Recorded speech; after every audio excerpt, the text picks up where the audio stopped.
Oui, nous voilà de nouveau ensemble. Dans la vidéo précédente, on a regardé les enjeux de la méthanisation. Et dans cette présentation-ci, on va juste regarder les technologies du biodigester. Notre présentation va se décliner de la façon suivante. Nous allons d'abord définir ce que c'est que les biodigesteurs dans la première partie. Ensuite, on va regarder les différents types de biodigesteurs qui existent et on va se focaliser sur un des types qu'on appelle les biodigesteurs domestiques. Nous allons essayer de préciser qu'est-ce que nous cherchons réellement quand on fait de la méthanisation et pourquoi ça marche, comment ça marche. Et in fine, on va rappeler les conditions d'exploitation d'une unité de méthanisation depuis le début jusqu'à la production du biogaz. Un biodigesteur est une installation dans laquelle est produit le biogaz à partir de la décomposition anaérobie de la matière organique.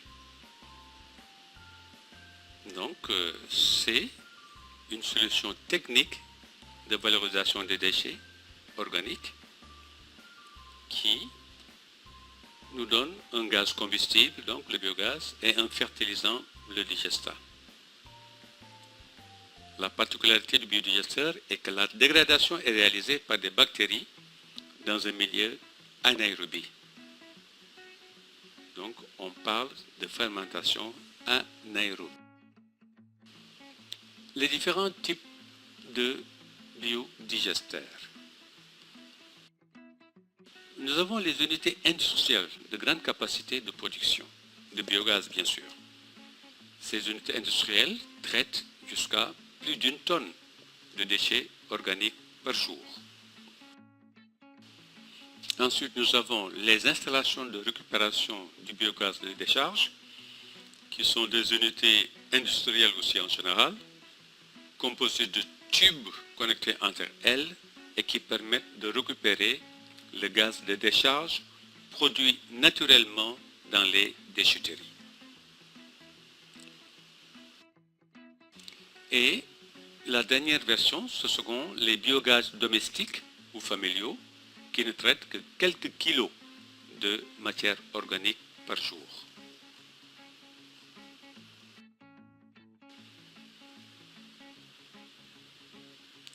Au niveau des biogaz domestiques qui nous intéressent le plus dans cette présentation-là, il y a plusieurs types de biogaz domestiques. Et les plus courants, ce sont les biogaz à dôme flottant. Quand on parle de dôme, on s'adresse à cet aspect-là. Ça, c'est le dôme. Donc, on dit un dôme flottant parce qu'il flotte. Excusez-moi de la redondance. Les biogaz à dôme fixe, là, ils sont solides et solidifiés. C'est juste un bloc qui est le second aspect. Et les biogaz à souple, à géomembrane, qui peuvent se décliner sous beaucoup d'aspects, mais souvent c'est une membrane simple qui est utilisée comme contenant et c'est une structure très souple. Regardons les biodigesteurs domestiques à dôme flottant. Ces biodigesteurs domestiques à dôme flottant, il y en a de plusieurs ordres. Ils peuvent être métalliques d'origine. Donc le biodigesteur se soulève et s'abaisse selon la quantité de biogaz contenue dans le digesteur. C'est pour ça d'ailleurs on parle de flottants. Donc ils peuvent être métalliques, ils peuvent être en PVC, comme ici, dans cette présentation-là, mais ils peuvent être maçonnés, où c'est juste le dôme qui monte et qui descend en fonction de la quantité de biogaz contenue dans le digesteur. Dans cette version-ci, la partie digesteur est enterrée et il n'y a que la partie émergée qui est le dôme. Là également, ce ne sera pas enterré, il sera juste posé. Idem pour la partie métallique. Quant au digesteur à dôme fixe, je disais tantôt, il est entièrement maçonné. C'est vraiment un bloc de maçonnerie qui est introduit dans le... Il est souvent enterré d'ailleurs, donc dans le sol. On a une entrée ici, où se fait l'alimentation. Une fois que le produit est mélangé ici, il est introduit dans la partie enterrée qui est le digesteur, où au bout d'un certain temps, il se forme un gaz dans la partie bleue de la présentation, et ce gaz, il est récupéré en ouvrant ce van-là et consommé dans les locaux prévus pour, qui sont souvent la cuisine pour les aspects de gaz de cuisson, ou au niveau d'une lampe pour les aspects gaz d'éclairage, et en général pour ce type d'installation, ce sont les deux utilisations majeures. Et du fait que la vanne est fermée et que la production de biogaz se fait, donc il y a une compression du gaz sur le milieu, et cette compression du gaz va entraîner l'expansion, ce qu'on appelle expansion. Donc la matière du liquide va sortir naturellement vers la partie ici qu'on appelle expansion. Et donc c'est le digestat qui sort de façon naturelle, sans aucune intervention humaine. Donc la matière est introduite, désagrégée au sein du ventre ici, qu'on appelle le digesteur. Le gaz produit, il est stocké au-dessus de la partie digesteur. Quand on ouvre la vanne ici, elle va dans les locaux de consommation. Et quand on la ferme, la compression du gaz chasse une partie du volume du liquide déjà désagrégé du bas vers le haut. Et donc c'est cette partie-là qui sort dans le digesteur. C'est ça qu'on appelle le digestat. Donc ça c'est le modèle le plus courant. Le programme national du Sénégal a mis en place la même structure, mais sous des formes beaucoup plus simplifiées, beaucoup plus simples à réaliser sur le terrain, mais qui regroupe les mêmes éléments. On a ici l'entrée avec un mixeur qui permet de broyer et de mélanger les substrats. Une fois que c'est broyé et mélangé, c'est envoyé dans cette partie-ci du digesteur où le substrat va séjourner pendant 30 à 45 jours, ce que j'avais appelé tantôt le temps de rétention hydrique.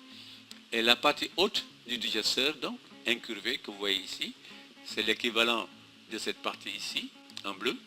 Et cette partie haute, donc, va contenir le biogaz. On a ici une vanne qui permet de fermer l'ensemble, et la compression du gaz sur le liquide, dans le milieu ici, va sortir, va pousser une partie du liquide à hauteur de la compression. Et c'est cette partie-là qui va aller vers des fosses compostières qui permettent, in fine, de récupérer le digestat. C'est ça l'innovation majeure qu'a apporté le programme national biogaz. Donc on a construit des fosses compostières qui permettent de récupérer le biogaz dans le modèle à dôme fixe. Tout le programme, à ce jour d'ailleurs, le programme national biogaz, c'est essentiellement des modèles à dôme fixe qui sont véhiculés. La troisième catégorie, donc, ce sont des biodigesteurs domestiques à membrane. Donc, essentiellement, c'est un sac plastique en polyéthylène moindre densité, donc souple, mais qui est très résistant aux rayons ultraviolets, à la chaleur, à la pression du gaz à l'intérieur, donc, et à la déchirure également.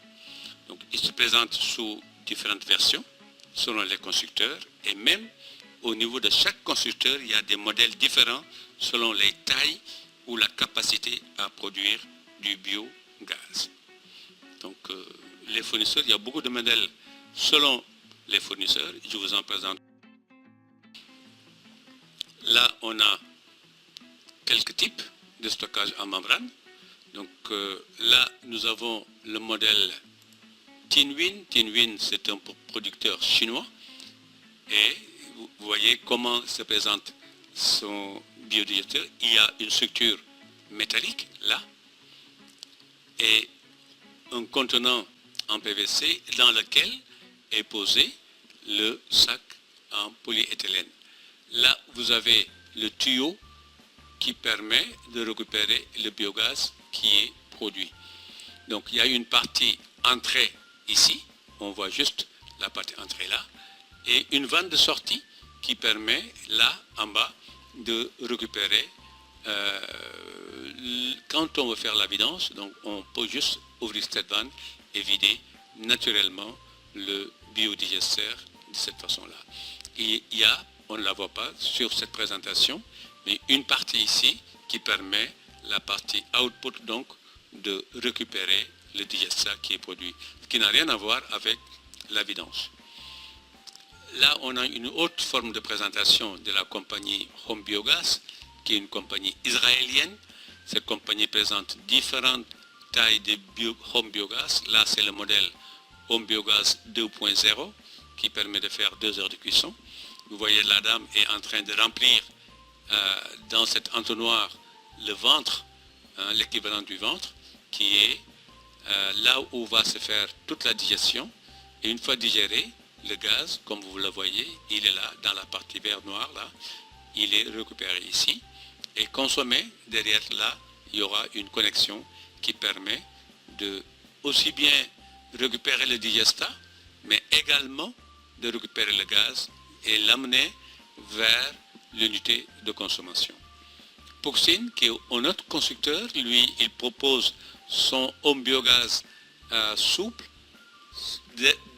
dans un environnement en fibre de verre et des structures métalliques, ce qui lui offre un peu plus de résistance et un peu plus de durabilité.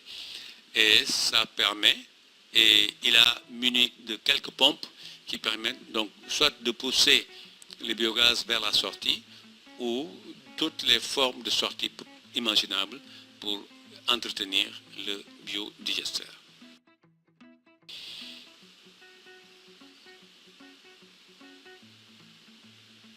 En dehors, donc, on a vu des aspects chargement, structure proprement dite.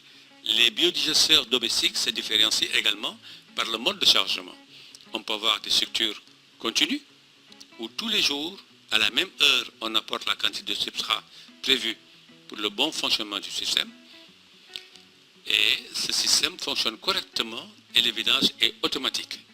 Dans ce système-là, on a une voie liquide de production du biogaz parce que les substrats sont mélangés avec de l'eau à un ratio défini en fonction des substrats. Quand c'est moins azoté, on a souvent 1 kg de matière pour 1 liquide d'eau, donc pour 1 litre d'eau, et c'est ce qu'on appelle la voie liquide. Et ça se fait dans des conditions de température mésophile. Rappelez-vous ce que je disais dans la vidéo précédente, dans les conditions préalables. Donc la température a un rôle à jouer. Et dans les voies liquides de production de biogaz, on a des températures mésophiles entre 25 et 45 degrés. Et le digestat qui en sort, c'est du digestat liquide à 80%. Dans les autres types de fonctionnement discontinu, c'est souvent les biodigesteurs à dôme flottant. Donc, certains types, en tout cas, de biodigesteurs à dôme flottant. On charge une seule fois et on ferme jusqu'à la fin de la production du biogaz et on fait le vidange. Alors, dans ces cas comme ça, c'est ce qu'on appelle la production du biogaz par voie sèche, parce que le produit est rempli une seule fois, sans mélange, et l'eau était déjà dans le récipient. Et ça se fait souvent dans des températures un peu plus élevées, donc dans des températures thermophiles, au-delà de 50 degrés. Et le digestat qui en sort, en général, c'est un digestat solide à 80%.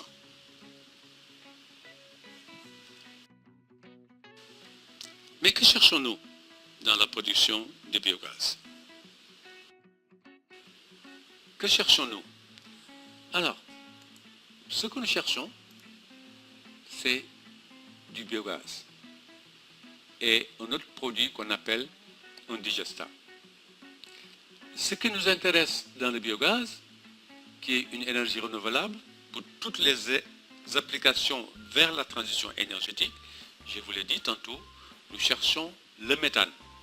C'est le méthane, le CH4, qui est la particularité qui donne au biogaz sa particularité à produire de l'énergie. Donc on cherche du méthane. Tout le processus que nous sommes en train de faire, c'est pour arriver à produire du méthane, qui doit être, selon les applications qu'on veut en faire, si c'est uniquement de l'énergie de cuisson, le méthane doit être au minimum à 50% par mètre cube de biogaz. Si c'est pour d'autres types d'applications, par exemple dans un moteur pour la production d'électricité, on nettoie ou on enlève les autres aspects comme le CO2, on le diminue, mais c'est surtout l'hydrogène sulfuré ou le dihydrogène sulfuré qui est enlevé parce que ça crée de l'acidité et notre moteur cliquette en général. Et quand on cherche autre chose, quand le biogaz est utilisé pour produire un carburant en bio-GNV, à ce moment-là, on pousse le traitement le plus loin possible en laissant que du méthane dans un mètre cube de biogaz.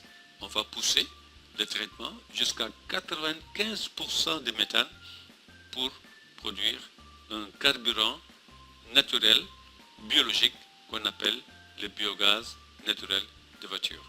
Et dans tous les cas, la seconde chose que nous sortons, c'est un engrais naturel, communément appelé digesta, qui est un fertilisant organique pour la plante et le sol en même temps. Donc c'est ça, vers la transition agroécologique. Donc qu'est-ce qu'on cherche? C'est du méthane dans le biogaz et du fertilisant naturel. Et pourquoi ça marche? Pour que ça marche, il faut les trois conditions que vous voyez. Il faut qu'on soit en milieu anaérobie, sinon on n'est pas dans la méthanisation. Il faut des conditions de température et de pH maîtrisées. Et le troisième aspect, c'est le titrage ou le taux de méthane dans un mètre cube de biogaz. Il faut qu'il soit supérieur à 55%. Mais également, même si je ne le montre pas ici, il ne faut pas que le taux de carbone soit trop élevé pour qu'on puisse avoir une flamme.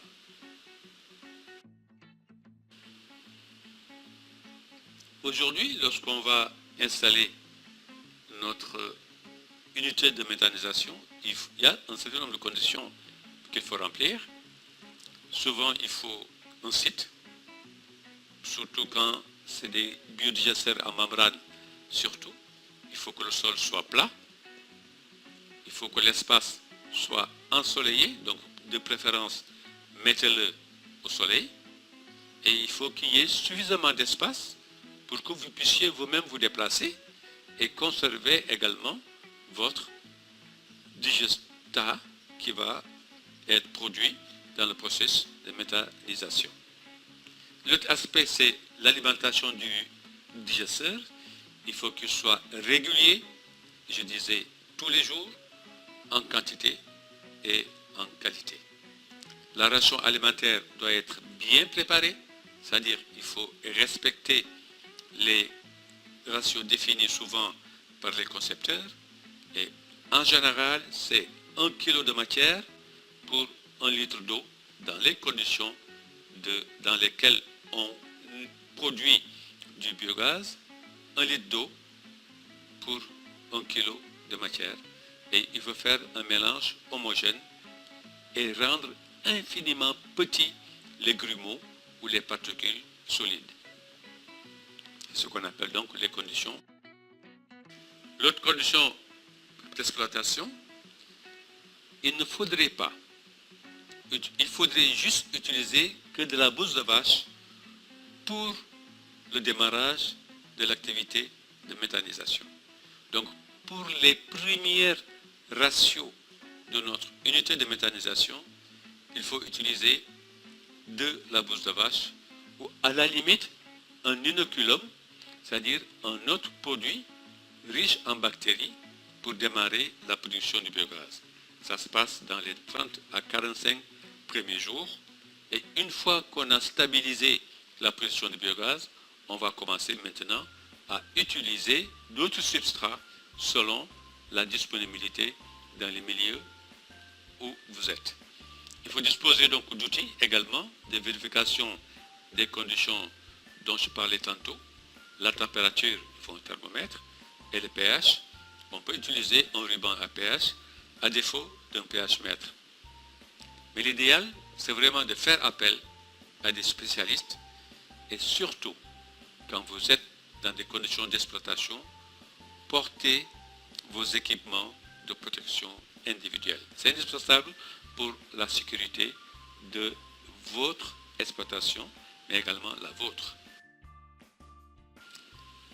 Le slide que vous voyez, il vous présente à peu près les différentes étapes de l'installation d'un biodigesteur à membrane.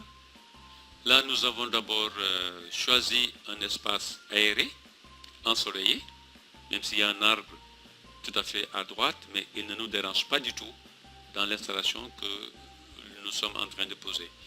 On s'est d'abord intéressé au sol pour regarder est-ce qu'il était bien plat en utilisant un niveau de maçon. Peut-être il y aura d'autres méthodes pour identifier ou pour caractériser le sol. Une fois qu'on a trouvé des aspérités ou des dénivellements, on a utilisé une dame, archaïque certes, mais une dame quand même, pour aplanir le sol et avoir un endroit bien plat. Surtout, la platitude de l'espace est liée au fait qu'on a besoin d'un niveau correct d'eau dans notre digesteur. Et vous verrez que quand on introduit dans un endroit bien nivelé un volume de substrat dans le biodigesteur, le même volume sort dans la partie output. Donc une fois qu'on a aplani, nous avons rempli le digesteur d'eau. Donc le tuyau jaune que vous voyez ici a servi donc pour le remplissage du biodigesteur. C'est une des conditions d'ailleurs dont je n'ai pas parlé, mais il faut de l'eau. Il ne suffit pas d'avoir de substrat, mais il faut de l'eau. Ici, on a introduit 4 mètres cubes, 4000 litres d'eau dans le digesteur. C'était lié à la taille du biodigesteur que nous avons utilisé. On a préparé, emmené avec nous un mélange bouse et vache homogène, déjà bien mixé, et on a enlevé toutes les particules qu'il y avait dans la bouse de vache, les restes d'aliments non ingérés, et on a gardé que la partie fine, et on a alimenté notre digesteur par cette préparation que nous avons apportée derrière le restaurant ici, parce que c'était un biodigesteur installé derrière un restaurant. Donc on a mis le produit dans la partie input ici du digesteur. Donc nous avons alimenté dans le ventre du digesteur, et à la sortie donc, les mêmes quantités ici que nous avons introduites sortent dans le récipient qu'on a posé ici pour récupérer de l'eau. Là, ce n'est pas du digestat, c'est juste de l'eau. Voilà. Et c'est ce processus-là qu'on va répéter jusqu'à ce que le volume de substrat recommandé soit introduit dans le digesteur, et on va laisser la mixture prendre pendant un temps qu'on appelle le temps de rétention hydrique. Et une fois que ce temps est fait, donc la partie gazomètre que vous voyez, au stockage du biogaz produit que vous voyez ici, aura tendance à se soulever et stocker le gaz qui est produit là dans le ventre. Donc c'est ça ce que je voulais vous présenter dans les technologies du biogaz domestique surtout. Je n'ai insisté que sur la partie biogaz domestique, et dans les autres aspects, on va regarder les entretiens et maintenance de ces biodigesteurs.